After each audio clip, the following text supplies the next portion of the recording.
Hello and welcome to the class. Today the topic that we will start our class from the chapter States of Matter and Gases and Liquid is Kinetic Theory of Gas.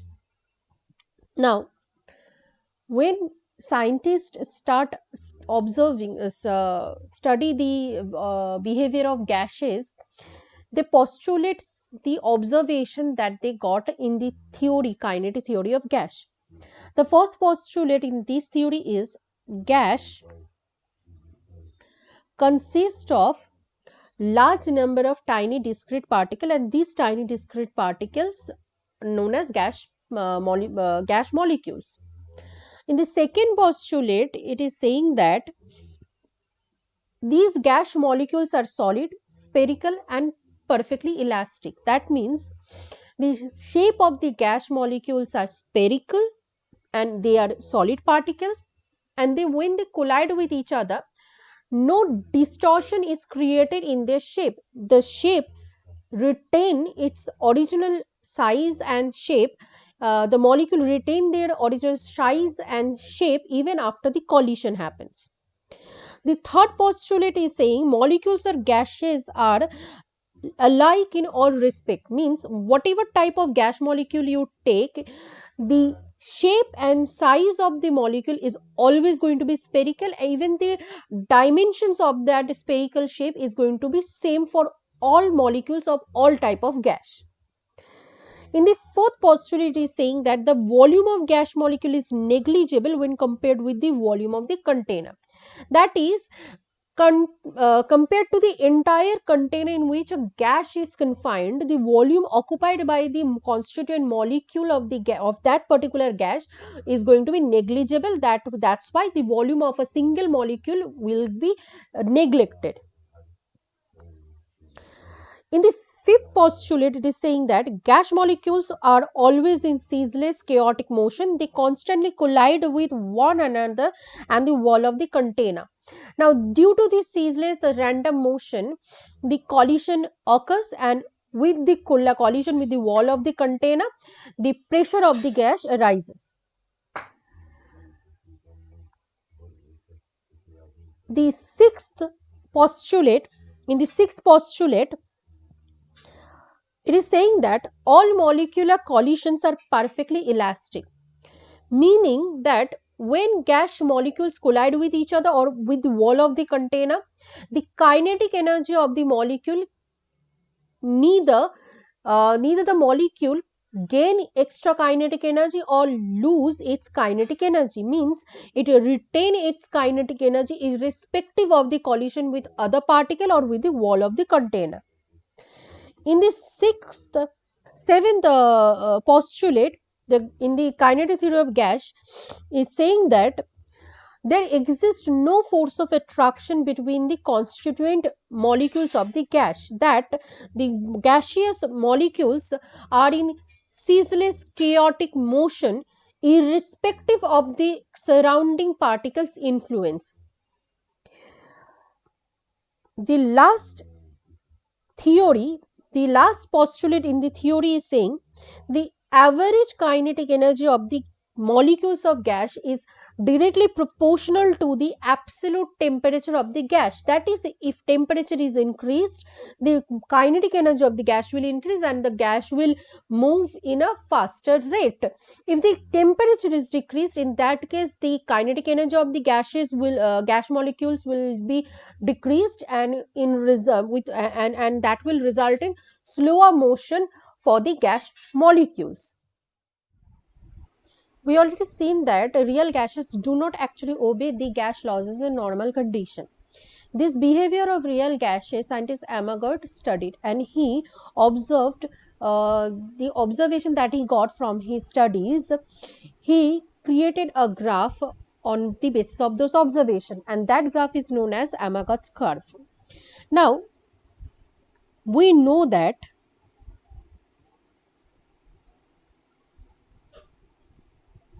when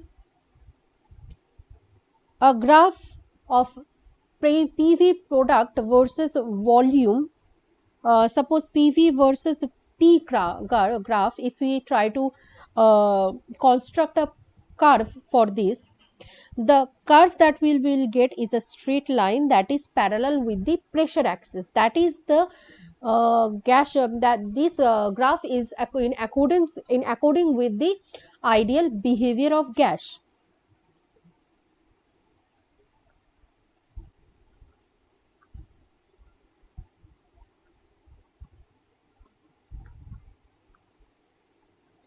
Ideal behavior of gas. So this graph is for ideal gas.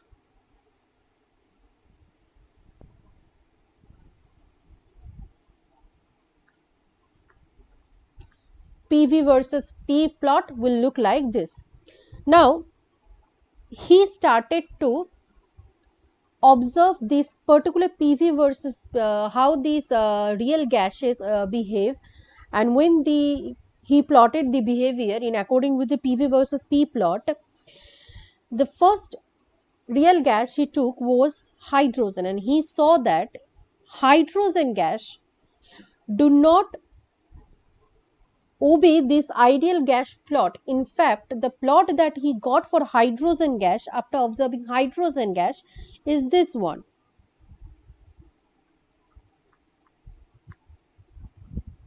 Then he observed this particular behavior with the same condition with helium gas, and he got this plot. Both hydrogen and helium shows deviation from the ideal gas, and with the what he observed that with the increase in the pressure volume product, the PV value increases and keep on increasing regularly with the increase in the pressure. Then he tried to observe this pressure versus PV versus pressure plot for nitrogen gas, and he got this plot. This is for nitrogen gas, which initially shows decrease in the PV value with the increase in the pressure till a point after which, with the increase in pressure, increase in the PV was observed, and with the increase and with the increase, the PV plot keep on increasing even above the ideal behavior. Then he studied oxygen gas, and he got the plot like this, which is similar like the nitrogen gas. At the initial, when the pressure was increasing, the PV plot, there is a decrease that can be observed.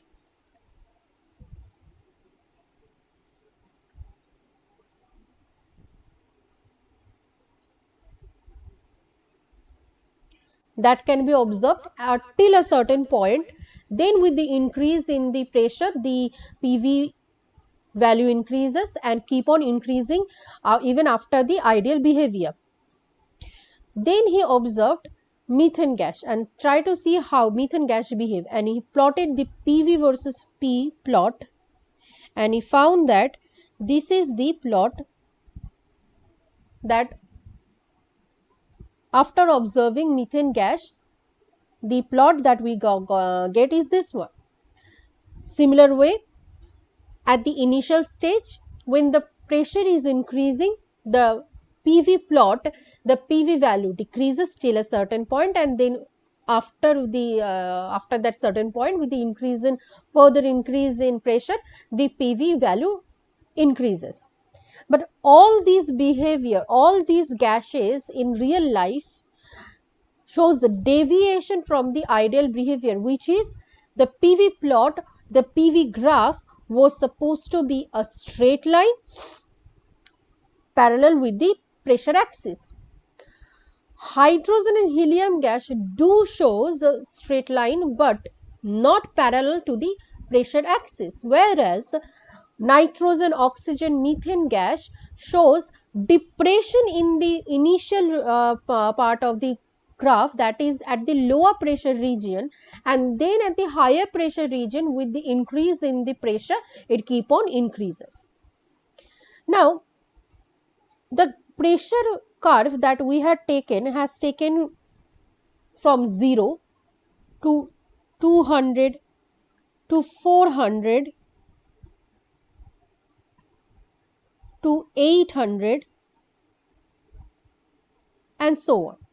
So, the pressure gradient, the range of the pressure that in this particular graph that Amagatz took was in the higher pressure region. The range of this pressure curve is high, 0 to very high, 800, 700 and so on. But if you take and try to plot this exact graph, but now the pressure range is taken from 0 degree to 1 atm. We are now trying to plot this Amagatz curve, Amagatz graph, Amagatz plot, confining our pressure axis within the range of 0 to 1 atm, and then try to plot this similar graph. For the ideal gas, the curve is going to be again straight line parallel to pressure axis.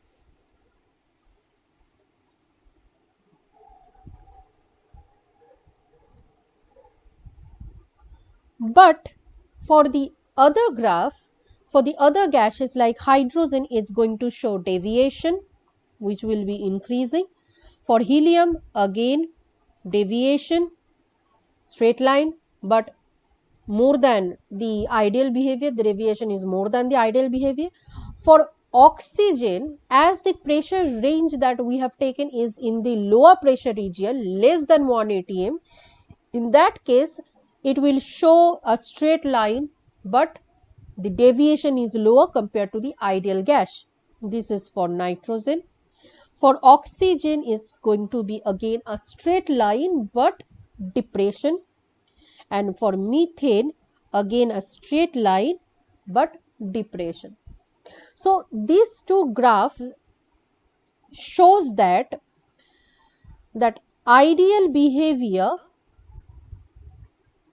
of gas in real life is not followed by the normal gases. Real gases do not obey the ideal behavior.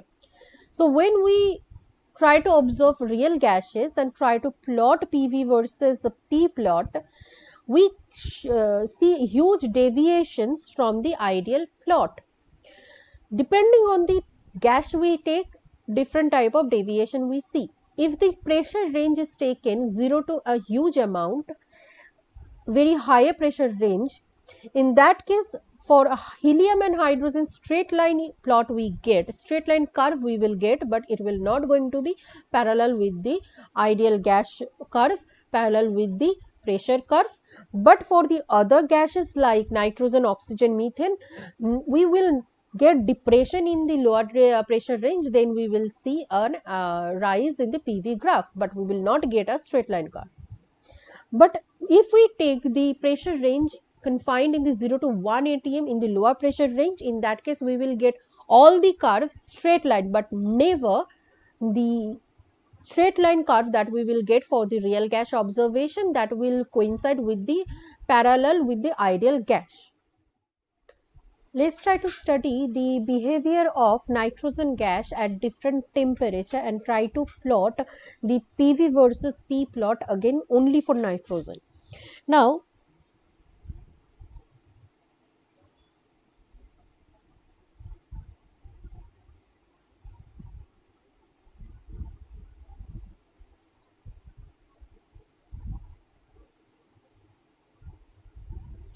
the PV versus P plot for nitrogen, the pressure range that we are going to take is again for the higher pressure range, that is 0 to 400, 800, 1000 atm.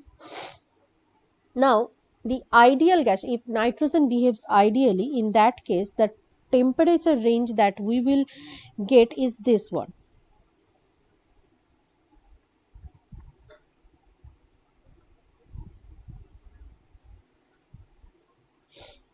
This is going to be the ideal gas plot, straight line PV plot, PV curve, straight line parallel to pressure axis if nitrogen behave ideally. But in real life, nitrogen shows a deviation from the ideal behavior.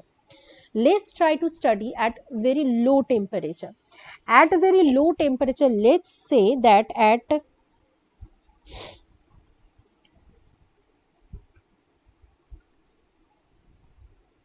minus 75 degrees Celsius, the curve that nitrogen will produce, the PV versus P curve that nitrogen will produce will look like this. Now let's raise the temperature and try to observe this nitrogen again. The plot that we will get is this one.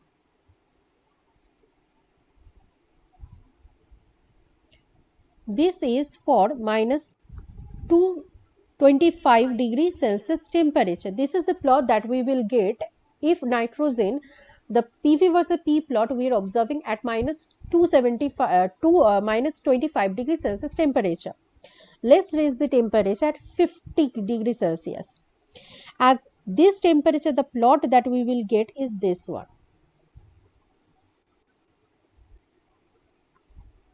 This is at 50 degrees Celsius. Now this plot, this curve that we are getting at 50 degrees Celsius is a little bit peculiar because at the lower pressure region, if you notice that the curve is almost coinciding with the ideal curve if nitrogen behave ideally. So at low pressure region at 50 degrees Celsius, this curve implies that nitrogen do behave like an ideal gas. Let's raise the temperature once again at 200 degrees Celsius. At 200 degrees Celsius, the curve that we will get is this one.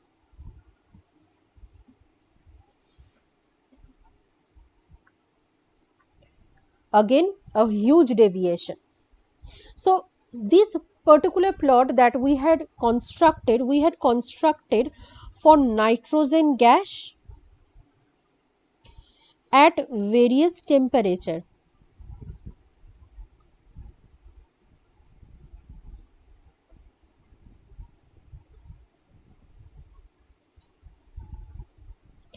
And we found that there is a point for nitrogen that is 50 degrees Celsius. There is this temperature at 50 degrees Celsius that nitrogen for a range, for a lower range, for a considerable amount of pressure range, nitrogen gas was behaving like an ideal gas.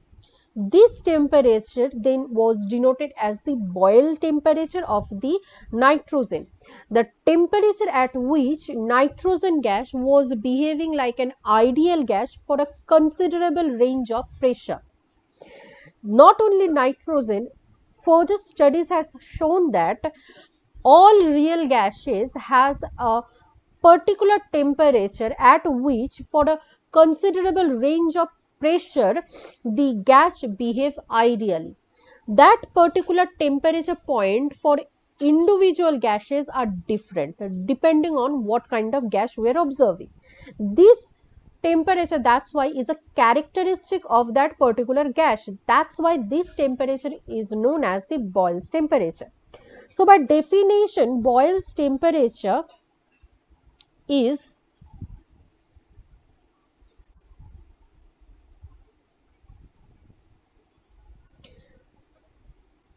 for any real gas, there is a certain temperature characteristic of that gas at which the gas follows the ideal laws over a wide range of pressure. This temperature point is known as the Boyle temperature for that gas.